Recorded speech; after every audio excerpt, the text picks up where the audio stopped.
mai ai azi o mamă, încă mai poți să te numești copil. Dacă-ți trăiesc ca n-amândoi părinți, ai cui să-i spui atunci când ești copil.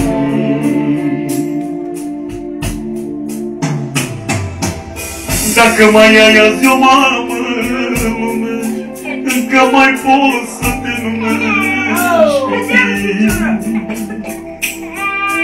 Dacă-ți trăiesc chiar amândoi părinți,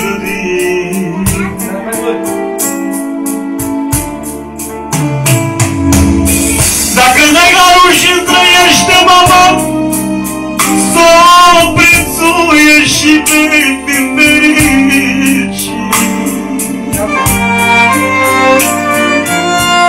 Dacă-ți trăiesc amândoi părinți, ai cui să-i spui atunci când ești copil.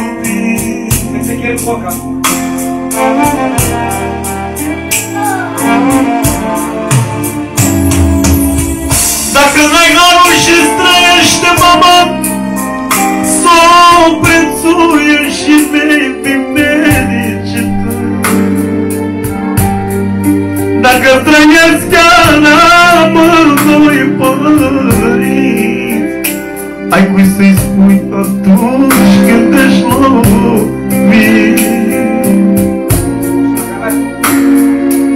Aleluia!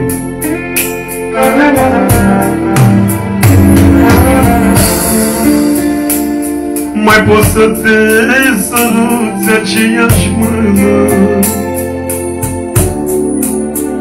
și te îngrijora sau obosit. Cu dragoste ai drept să-i săruți, că-și pe tine mult s-o chinuie.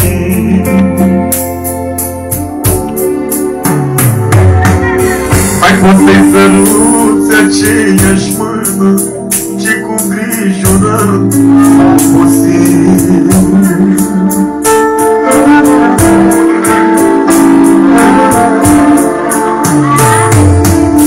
Mai poți să-ți zici astăzi florile iubirii părinții în casă în care ai crescut.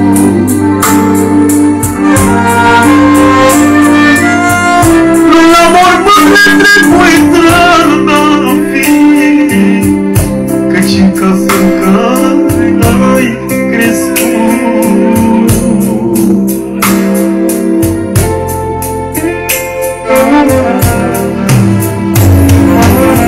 Mai poți să-i dai